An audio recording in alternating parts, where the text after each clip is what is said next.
일본 총선에서 다카이치 총리가 이끄는 자민당이 압승을 거두며 전쟁 가능국과 개헌 움직임이 빨라질 수 있다는 우려가 나오고 있습니다.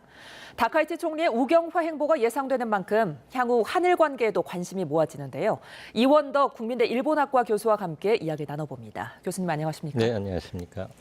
자, 준의원 선거에서 자민당이 압승을 거뒀습니다. 3분의 2가 넘는, 그러니까 총 465석 중에 316석을 얻었는데 다카이치 총리의 역할이 컸다고요? 예, 이번 자민당의 승리는 아마 일본 전후사에서 그야말로 그 최고의 기록을 역대급 승리라고 볼 수 있는데요. 예.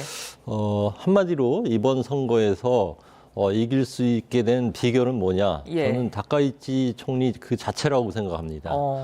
짧은 선거 기간 동안에 다른 선거 쟁점을 다 제치고 국민에게 물었습니다. 이번 선거에서 다카이치 총리를 선택할 것이냐, 아니면 야당 총재에게 정권을 넘길 것이냐. 그 단일한 질문을 일본 유권자에게 던진 결과 예. 다카이치 내각의 높은 지지율이 그대로 총선에 반영되어서 그런 좋은 결과가 나왔다고 생각합니다. 그러니까 이제 그 3분의 1을 넘겼다고 하면 보수 결집을 넘어서 무당층도 확보를 했다는 건데 인기의 비결을 뭐라고 봐야 될까요? 몇 가지 있는데요. 이 다카이치 총리는 전후 일본에서 보면은 최초의 여성 총리이기도 하고 예. 또 일본 대부분 자민당 지도자들이 세습 정치인이 많은데 예. 이분은 그 셀러리맨의 가정에서 태어난 말하자면 서민 출신입니다. 그런 그 배경도 하나 있고 무엇보다 정치적인 언변이나 이 화법이 예. 뭐 돌직구라고 할까요? 있는 그대로 아주 스트레이트하게 얘기하고 또 알기 쉽게 얘기하는 그런 그 화법을 가지고 있습니다. 아마 예. 이런 부분에 대해서 그 많은 일본의 젊은이들이나 무당파층이 하나의 환호하는 그런 현상이 나오지 않았나.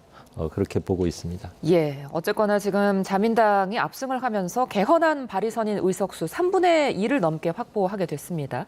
이제 단독으로 개헌안 발의선을 넘어선 만큼 개헌 추진에 좀 탄력이 붙을지도 궁금하거든요. 네, 아무래도 이제 평화헌법 개헌 문제가 우리의 가장 큰 관심을 끄는데요. 예. 일본의 그 헌법에 따르면은 헌법을 개정하기 위해서는 중의원에서의 의석의 3분의 2와 더불어서 예. 참의원 우리로 말하면 하원, 상원에 해당하는 참의원에서도 3분의 2 의석의 발의가 요구됩니다. 그래서 예. 중의원 3분의 2의 의석과 참의원 3분의 2 의석을 가지고 발의를 해서 예. 그 결과 국민투표에 붙여서 과반의 찬성을 얻을 때 비로소 개헌이 실현되는 거거든요. 예. 그래서 이번 그 압도적인 승리는 중의원에서의 3분의 2 의석을 넘겼지만 예. 참의원은 여전히 여소야됩니다. 그래서 연립 정권까지를 포함한다 하더라도 참의원에서는 과반수를 넣고 있지 못하거든요. 예. 그래서 아마 헌법 추진에 아마 방역이 붙긴 하겠지만 그런 방향으로 가겠지만 아마 헌법 추진이 개헌 추진이 이루어질 수 있는 것은 2년 반 뒤에 있을 참의원 선거에서 과연 연립 여당이 3분의 2의 의석을 확보할 수 있을까가 아마 가늠자가 될 것 같습니다. 예.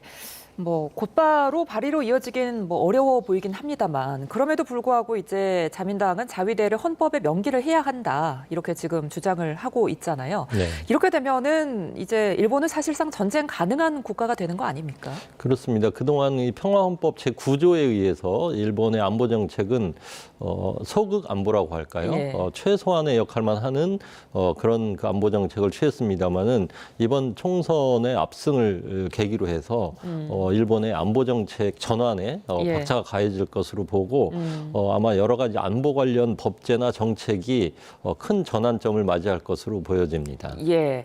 자, 그리고 또 한 가지 우려가 되는 게 다카이치 총리가 야스쿠니 신사 참배와 관련해서도 발언을 했습니다. 환경을 정비하기 위해 노력하고 있다. 이런 이야기를 했는데 우경화 속도가 좀 빨라지지 않을까요? 네, 아무래도 그 다카이치 총리의 그 뭐 정치 사상이라고 할까요? 그동안 보여왔던 정치적인 자세를 보면은 예. 역사 문제에 대해서 대단히 역사 수정주의적인 입장을 취하고 있고 예. 총리가 되기 전에도 야스쿠니를 매해 참배해 왔습니다. 그래서 총리가 되고 나서도 이제 그런 약속은 지켜질 것이다라고 하는 기대가 있었는데 더욱이 이번 자민당의 압승을 거두면서 예. 그럴 가능성은 더 커졌다고 봅니다. 다만 합니다만 야스쿠니 참배가 가져올 주변국하고의 이런 마찰을 고려해서 예. 당분간 아마 신중한 행보를 할 수도 있다라고 하는 관측도 좀 힘을 얻고 있습니다. 예, 이런 상황 속에서 트럼프 미국 대통령이 다카이치 총리의 대승을 축하했습니다. 그러면서 이제 내 강력한 지지를 받을 거다 이런 발언을 하기도 했는데 미일 동맹 앞으로 더 강화되겠죠? 네, 더 강화되는 방향으로 갈 것으로 봅니다.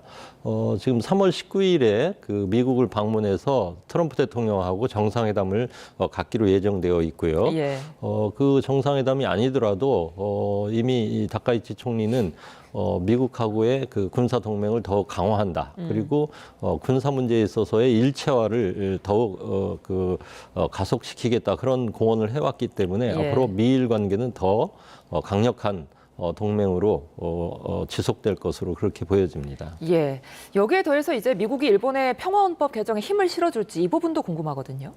아마 미국의 입장에서 보면은 그 일본에게 방위 분담을 요구하고 있는 입장이고 예. 군사비 지출을 조금 더 해서 미국의 역할을 대신해 달라고 하는 그런 입장에 있기 때문에 일본이 군사적으로 가령 방위비를 증대시키는데 여전히 걸림돌이 되고 있는 것이 평화헌법이라고 하는 인식이 있습니다. 따라서 헌법을 개정해서라도 일본이 미국이 원하는 안보 분담 또 군사적인 역할을 대행할 수 있도록 하는 그런 체제 정비에 미국은 아마 그 힘을 실어줄 것으로 그렇게 예측이 되고 있습니다. 예. 하지만 중국은 좀 심기가 불편해 보입니다. 중국 관영 매체에서 화무 백일홍을 언급하기도 했는데 앞으로 이제 중국과 일본 관계는 어떻게 전망하세요? 지금 뭐 아시다시피 대만 해협 사태에 관한 다카이치의 좀 돌출 발언으로 인해서 지금 중일 관계가 상당히 냉각되어 있습니다. 뭐 냉각되어 있다고 보기보다는 오히려 긴장도가 상당히 긴장이 높아지고 있습니다.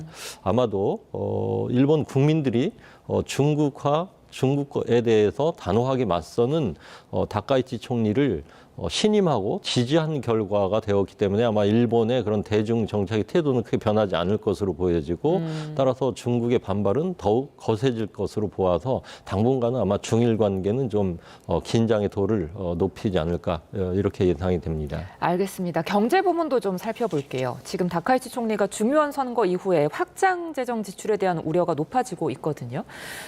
이런 부분들이 일본 경제에 어떤 영향 미칠까요? 일단 뭐 사나에노믹스라고 해서 그 아베노믹스에 이어서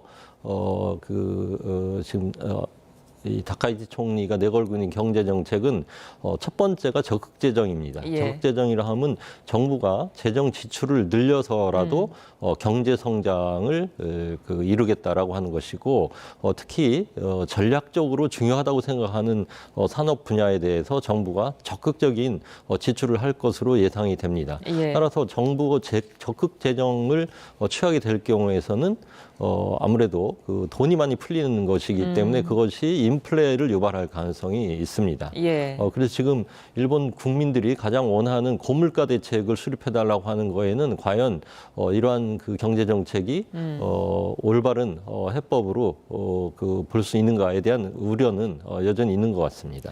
그 다카이치 총리의 돈 풀기 정책 짚어주셨는데 이 부분이 우리나라 금리에도 영향을 준다고 하더라고요. 이게 뭐 금리에 주는 영향은 간접적이기도 하고 예. 이리적으로 말할 수 없는 부분이 있습니다만은 일본에서 돈 풀기가 이루어지면은 그 금융 당국에서는 아무래도 그 인플레이션을 우려해가지고 금리를 좀 상승시킬 수가 있겠죠. 예. 금리를 상승시키면은 국제 그 외환의 그 상황에서는 그 밖에 투자를 하고 있었던 외화가 다시 일본으로 몰려드는 그런 경향이 있기 때문에 예. 그것 때문에 아마 우리 금리에도 적지 않은 영향을 줄 것이다. 이렇게 보고 있는 시각이 있는 것 같습니다. 예, 끝으로 한일 관계도 좀 짚어보죠. 다카이치 총리 압승으로 이제 일본이 우경화되지 않을까 우리로서는 이런 우려를 갖고 있는데 앞으로 한일 관계는 어떻게 될까요? 저는 한일 관계는 여전히 훈풍이 불 것으로 예상하고 있습니다. 지난번 이재명 대통령하고의 정상회담 2차례 정상회담이 있었습니다만은 예. 그 정상회담을 통해서도 지금 한국과 일본은 전략적으로 취해 있는 전략적으로 지금 맞이하고 있는 환경이 상당히 유사하기 때문에 당분간 공조 협력의 자세로 가는 것이 양국의 이익에 부합이 된다라고 하는 그런 결론을 가지고 있기 때문에 당분간 한일 관계는 공조하고 협력하는 관계로 갈 가능성이 저는 여전히 높다고 생각합니다. 예. 그리고 양국 대통령이 지금 셔틀 배교에 대해서 긍정적인 발언을 하기도 했는데 계속해서 셔틀 배교 이어나갈 수 있겠습니까? 네, 그렇습니다. 이번 그 이재명 대통령께서 그 다카이치 선거 총선 그 승리 이후에 SNS에서 올린 글에서도 네. 그 셔틀 외교에 관한 언급이 있었습니다만은 예. 지난번 우리 대통령께서 나라를 방문해서 셔틀 외교를 했기 때문에 이번에는 이제 다카이치 총리가 한국을 방문할 차례입니다. 아마 안동 지금 이재명 대통령의 고향으로 되어 있는 안동으로 아마 다카이치 총리가 와서 셔틀 예. 외교를 이어가지 않을까 이렇게 기대하고 있습니다. 예. 자, 그런데 2주 뒤에 다케시마의 날이 한일 관계 분수령이 될 거다 이런 전망도 있더라고요.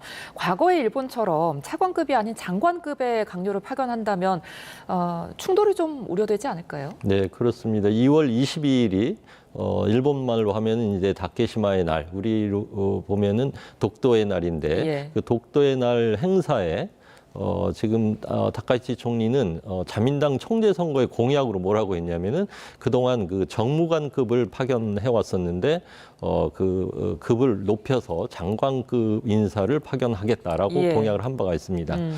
그런데 그것은 이제 총리가 되기 이전의 공약이고요. 그 이후의 상황을 놓고 보면은 독도 문제를 일본이 건든다고 하는 것이 한일 관계의 악화에 가장 지금 중요한 요인이 될 수 있다라고 하는 인식이 있기 때문에 예. 제가 보기에는 다카이치 총리가 그렇게 그 정부 인사의 급을 높이는 일을 하기보다는 기존의 방식대로 정무관을 파견하거나 오히려 급을 낮춰서 파견해서 한일 관계의 마찰을 최소한의 충돌을 막으려고 하는 노력을 하지 않을까 이렇게 조심스럽지만 예측해 보고 있습니다. 알겠습니다. 오늘 말씀 여기까지 듣겠습니다. 지금까지 이원덕 국민대 일본학과 교수와 함께했습니다. 고맙습니다.